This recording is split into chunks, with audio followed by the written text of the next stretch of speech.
Welcome back to Milan Recording Studios. In today's video, I have the second of 4 keyboard unboxings that I'm going to be doing on this channel. And in the future, I'm going to be doing a whole bunch of reviews, comparisons, and all kinds of cool stuff on all of these keyboards. Now, I've already done an unboxing of a Kawai MP11 SE that was sent to me by Benjamin Kim of Kim's Pianos in Stanton, California. If you haven't seen that, you might want to go check that out, because it'd be kind of interesting to compare in the video as the unboxing experience between the MP11 from Kawai and the RD-2000 from Roland. Many people have been asking me over the years, please review the RD-2000. What are your thoughts on the RD-2000? Do you like the RD-2000? All those things and more. And finally, I have the opportunity to really get my hands on an RD-2000, which is going to be really awesome. I'm excited for it. It has a lot of interesting sounds and a lot of interesting features as well. It has a rather unique visual appearance as well. It's a bit different than many of the other stage pianos out on the market, and many people do like these keyboards a lot. And like I said, I've had lots of requests to review these, so hopefully you guys enjoy this unboxing and later some reviews and comparisons of this as well. If that sounds cool to you, you might want to think about subscribing and hitting the notification bell to be informed of all of my future uploads. Now, in today's video, like I said, I'm going to be unboxing it, but before I open this box, I wanted to talk about the condition that this box is in, which, as you can probably see, is relatively poor. There are a bunch of dents over here. There's one here I can feel. There's one here that I can feel. This corner over here was crunched. What else is there on this front? There's this huge thing, which looks like it, I don't know, fell off of a cliff or something. I don't know what happened there. This whole top thing here is like kind of buckled out. It's like it got squished on the top, and there's dents and more of these kind of things over here on the back. So the condition of this box isn't excellent. Now, if you go and watch the video of the MP11 SE unboxing, which is kind of why I want you to go do that after you're watching this one, you'll see that that box is in virtually perfect condition. The only dents on it is where the little plastic cables that went around it to secure it. Those are the only dents that are on it. We didn't do anything, and Kawaii's shipping company from Japan or wherever the keyboard was made over to their headquarters here, it didn't get damaged.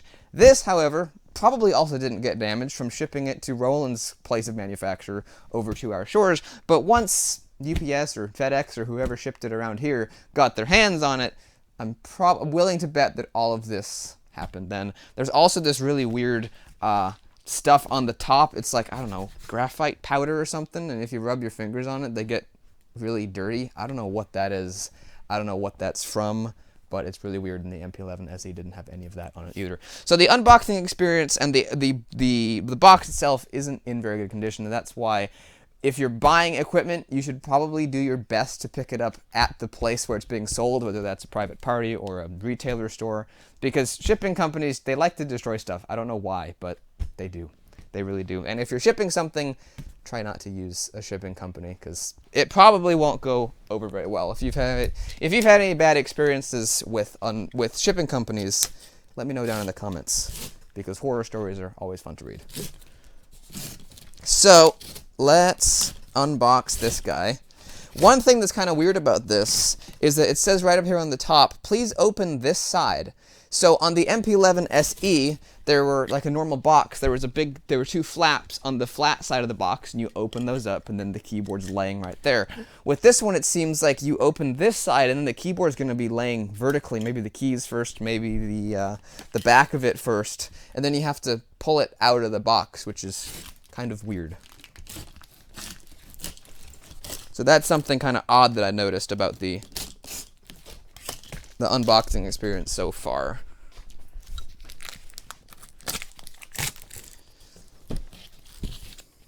There you can really see that crunch damage that happened on the top there. I wanted to show you guys a couple of close-ups of the box here. For example, you can see a bit of a close-up of some of this damage that happened on the box flaps. You can also see over here there's some damage, as well as on this flap as well, and there's probably some over here. Not that bad, but there is some. And then also on here, this foam is completely blown out because apparently at some point during transit, the keyboard came flying up this way and smashed into the foam, and it completely broke it. Now, the keyboard is probably fine. I'm sure that foam did a pretty good job, but once again, I want to reiterate, this is why you try to avoid having FedEx and UPS ship your things. The people who come out to your place to deliver the stuff, they're cool, but somehow stuff always gets hurt. I don't know how. But another thing I wanted to mention here, though, is just that the unboxing experience and the layout of everything in here is nowhere near as organized as it was for the MP11 SE. The power supply and the pedal unit are just in a thing of cardboard, which is kind of weird. And the stuff in the MP11 also came in cardboard, but it was a bit nicer packaged. Actually, I think the pedal unit came in a bag. I don't think it came in a box, but it was the music stand came in a box, and it was a nicer box than this. And this, I think, is the box for the music stand, or it's a spacer. I think it is music stand and manual and stuff. And if that is the music stand, which it might not be, but if that is, it's really tiny. It might just be a manual box, though. Maybe it doesn't come with a music desk. It'd be kind of crazy if it didn't, but I find it hard to believe that is the music desk, because that's like child size. But all right, let's unbox this. Let's get it out of the box, and let me show you guys what it looks like. So a couple of quick observations about the RD-2000 before I really even get it fully working. First of all, it's a very attractive keyboard. A lot of the times when you see them in the shops, they're often a bit weathered and beat up, but when it's brand new especially, it's really, really attractive. It's got all these really cool LED knobs and stuff. When you turn the knobs, they increase and decrease. That's really nice. And just the overall shape of it is really cool. It's a bit unique too. It's very angular, and it's quite recognizable. When you see it, you go, look, that's the Roland RD-2000, in case you couldn't tell by the absolutely massive Roland badge and the RD-2000, which is also another nice touch. A lot of keyboard manufacturers have a flat back. This one has an angled back, so the top of it has the Roland badges and stuff, and there's nothing else on there. And then down here, underneath this little ledge, is where all of the inputs, actually, yeah, down here is where all the inputs are along here, and there's a bunch of empty space back here, and there's a couple more over there. It's a really nice design, and it looks really cool. All the LED lights are nice touch. It has a pretty big screen, one of the larger ones for stage pianos. It's not a workstation, but for a stage piano, this is one of the larger screens that I know of. Some don't even come with screens, like the SV1 that I have over here, but this one has a reasonably large screen, which is quite nice. But a couple of strange things that I want to mention. Let me put the more normal one out there first. The damper pedal is very unusual. It comes with this weird rubber flap underneath of it that I haven't tested out yet, but I have to assume that that's for gripping to the floor and making it not stick, and I mean making it stick so that it doesn't slide. That's what I mean. And I have to imagine that that works well, but why is it a flap that's screwed on? It's so strange. It's so funny. It almost makes me want to laugh because it's so weird. Like, and then it's got this weird little extra foot down here. Like, can you swivel this out of the way and have it not be there? It's so weird. Maybe you swivel it and then you put your foot on this part and then this helps grab it? I don't know. I'll have to read the owner's manual and see what's going on. Then it's got the square pedal up front. But it's just a very unusual design. Then there's also a switch on the side that says continuous and switch. Don't know what that does. But one of the big things that I wanted to mention about this is that so far both of the keyboards that I've reviewed have had one curse or an oversight about them. The MP11 SE, as well as its predecessor, the MP11, didn't come with organ sounds of any kind, which is a pretty big oversight, but perhaps not everyone wants organ sounds. This one doesn't come with something that I can pretty much guarantee that everyone needs, and if they don't need it, it's a good thing to have around, and that would be a music stand. There is not a music desk in the box, and I do not see any mounting points on the back or the top or the side of the instrument. Now, when you're on stage, you probably won't be using a music stand. You'll probably have all your chord progressions memorized, or whatever you're playing memorized. That's fine. But when you're practicing at home, if you want to use the same instrument, you'd probably want a music stand. Probably. I don't always use them. If you look back here, you won't see music stands on here. I can't fit one underneath of here, and I'm not using one up on here. I didn't even take the new one out of the box because I already have the old one and it fits in the new one. So if I want the music stand for the one on top, I just go take the old one and put it on. But it's good to have that music stand around because sometimes I want it. But with this, if this was my only keyboard, I'd literally have to have another music stand to put in the back there, you know, like the ones like a violinist would use, something like that, and put one of those in the back, which is a huge, huge, huge oversight, at least to me. Am I the only one? Maybe, but I don't know. It's a very strange thing, and that's probably the weirdest thing that I've ever seen anyone cut a corner on, is the music stand. I mean, I don't know. That just seems so strange to me, to not have a music stand.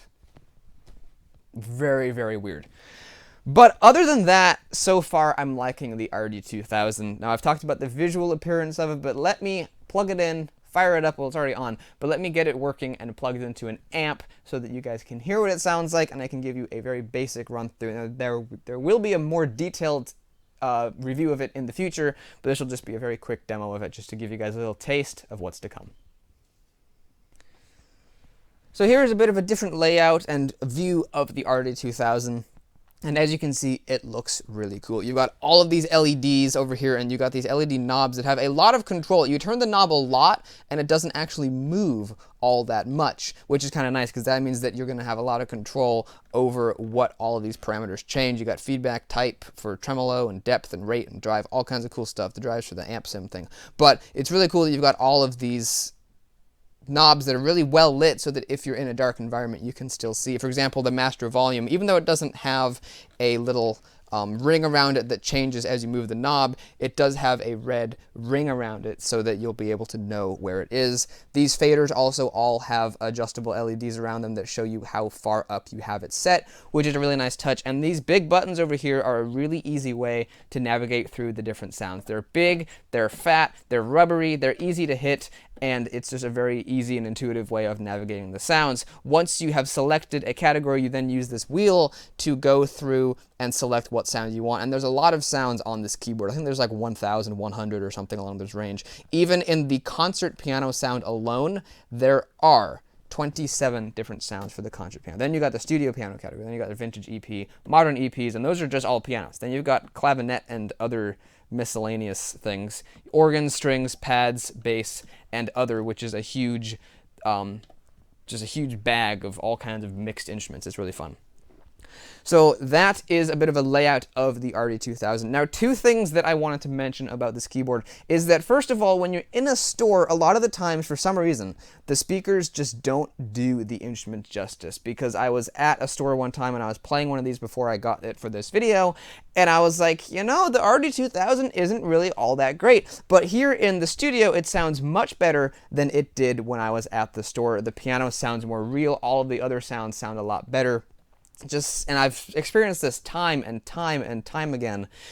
For some reason, whenever they hook them up to whatever speakers they have at the shop, they always sound really bad. This is the sound of the piano here, and it actually sounds pretty good.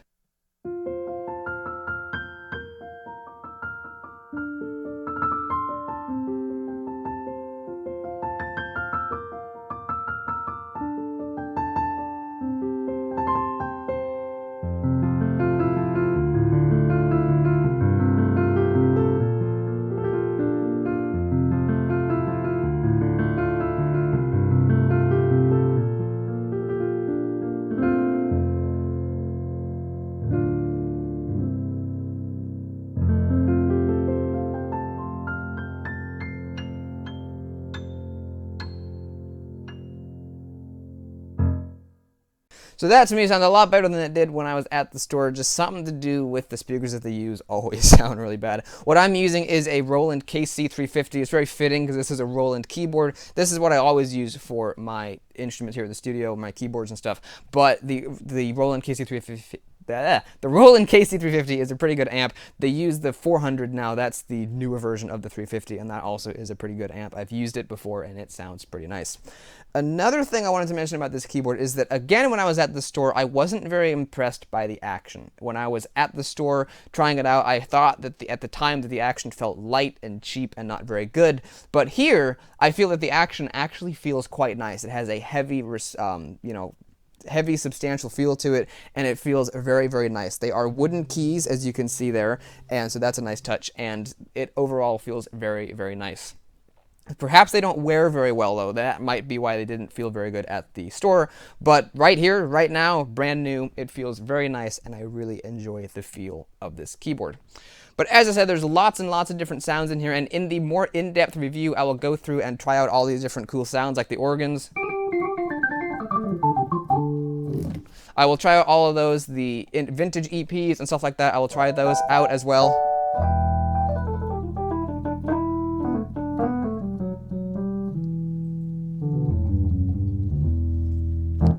I'll try all those and test a lot of those sounds out in the more in-depth review. So if you want, you might want to go check that out. And I hope you guys enjoy that.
So hopefully you guys enjoyed this unboxing and review of the Roland RD-2000. Like I said, it's a keyboard that many people have wanted me to review. It's had a lot of hype behind it, and it really is a cool keyboard. Like I said earlier, when I tested it out in the store, I really wasn't all that impressed with it, and I was expecting it to be at the very bottom of everything that I was going to be reviewing. But it's really growing on me, and I'm realizing that a lot of that was simply the way it was set up at the store. I can't explain why the action feels a lot better now than it did then. Maybe I'm used to it, but it feels good to me. It feels really nice. It feels substantial and more like a piano than it did then. Maybe they don't wear very well, or maybe Roland's changed the design of them. I don't know. But I'm enjoying the action of the piano. I'm enjoying the sounds of it. It's got lots of sounds, and in the in-detail video, I'll go through, I'll find all my favorites. It'll probably be a very long video because there's like over 1,000 sounds in here. But I'll find all my favorite ones, and I'll show you guys those, and I'll show you guys a lot of other cool things about it too. I'll figure out how all of this half of the keyboard works, and I'll tell you guys all about it. If there's anything I don't like about it, I will let you know, but if there's anything that I do like about it, I will let you know of that as well. It's going to be a completely honest review. And speaking of honest reviews, I wanted to talk one more final thing about the unboxing thing, because I should have done this in the last unboxing I did, but I'll talk about that as well as this. I'm going to be giving this an unboxing score, and any other keyboards that I unbox and review, I'll be giving them an unboxing score. It'll be out of 10. 10 will be the best, 1 will be the worst, and I find that the RD-2000 sits right about in the middle at around a 5, because the keyboard was very well protected, but it wasn't as professional as you would have expected. You saw some of those weird boxes that were in there. It was very strange the way they did the power cable. It didn't have its own box. It was just kind of like a thing of cardboard that was like folded up and stitched together to hold the pedal unit, which had its own nice box, and the power cable. And then the owner's manual had like this weird folded up thing again, and then it had like this extra, I didn't show you guys that, but it had this extra weird thing. It was just so strange. The unboxing experience was really weird, and it didn't look anywhere near as nice as the unboxing experience for the MP11 SE, which I didn't do an unboxing score for that, so I'll briefly talk about that here. That gets a 10, in my opinion. It was really professionally well done. It was very well laid out. Everything had its own nice, proper box. And if it didn't have a box, it had a bag. And it was just very, very well done. Kawai nailed the unboxing experience. Very premium feeling when you unboxed that. This was a bit less premium feeling, although the keyboard itself I am quite happy with, and I am really enjoying playing it. Of course, the condition of the box really doesn't factor in to the unboxing score, because I don't think that was Roland's fault. I think it was UPS or FedEx fault. But definitely, if you're buying equipment, you should definitely pick it up at the private party who's selling it, or at the dealer who is selling it, because shipping people, like I've showed you in this video and in other videos, and I'll have another video coming out in the future about it, shipping companies don't treat your stuff all that well. But I'm enjoying this keyboard, and I'm hoping that you guys did too. Like I said, there will be an in-detail video showing you all of the cool, interesting features and the strange little details about this keyboard, piano, whatever you want to call it. And if you think that might be cool, you might want to think about subscribing, because it will be coming out in the future. When you see this video, it won't be up already when it's posted, but it will be coming out in the future after this video is posted. So make sure to stay posted for that. Make sure to stay tuned. If you want to think about subscribing, you can do that. If you do subscribe, make sure to hit the notification bell to be informed of all of my future uploads, including the in-detail review of this. If you do all that, thank you very much, and I will see you in the next video. Goodbye.